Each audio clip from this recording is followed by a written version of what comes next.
Magandang araw po. Narito na po ang magiging lagay ng panahon ngayong araw ng Linggo, January 19, 2025.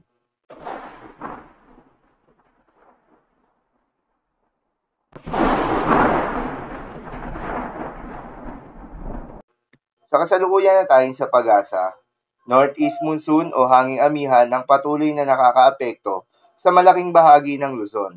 Dahil dito ay asahan pa rin yung malamig na panahon, maulap na kalangitan na may kasamang mahihina hanggang sa katamtaman ng mga pagulan. Habang easterlies naman o yung mainit na hangin galing sa may karagatang Pasipiko ang nakakaapekto pa rin sa buong bahagi ng Visayas at Mindanao. Dahil dito ay asahan yung bahagyang maulap hanggang sa maulap na kalangitan na may kalat-kalat na mga pagulan o thunderstorms. Magandang balita naman dahil ayon sa pag-asa ay wala pa rin tayong binabantayan na low pressure area o bagyo sa loob o malapit sa Philippine Area of Responsibility na maring makaapekto sa ating bansa hanggang sa susunod na 5 araw. Base na rin yan sa pinaka-latest Tropical Cyclone Threat Potential Forecast na inilabas ng pag-asa. At dahil nga sa epekto nitong Northeast Monsoon, asahan ngayong araw sa Cagayan Valley, Aurora at Quezon ang maulap na kalangitan na may kasamang mga pag-ulan. Posible ang mga pagbaha o pagguho ng lupa dahil sa katamtaman hanggang sa kung minsan ay malakas na pagulan.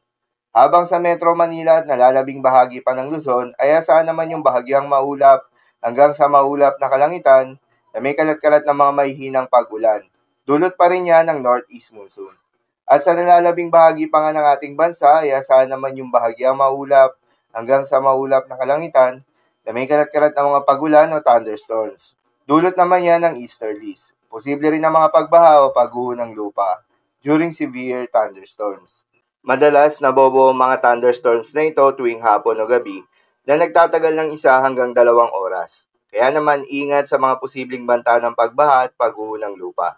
Lalong-lalo na sa mga lugar na inuulan na noong mga nakaraang araw pa. At para naman sa magiging lagay ng mga dagat baybayin, ayon sa pag-asa ay walang nakataas na gale warning sa anumang seaboards ng ating bansa.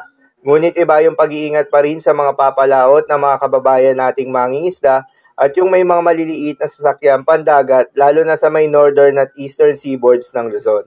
Dahil inaasahan pa rin yung katamtaman hanggang sa maalo na karagatan, lalo na kung meron tayong offshore thunderstorms activity, asahan yung paglakas ng hangin at kaakibat nito, yung pagtaas rin ng mga pag-alon. Banayad hanggang sa katamtaman ng mga pag-alon naman ang asahan sa nalalabing seaboards ng ating bansa. So yun lamang po para sa lagay ng panahon ngayong araw ng Linggo. Keep safe everyone.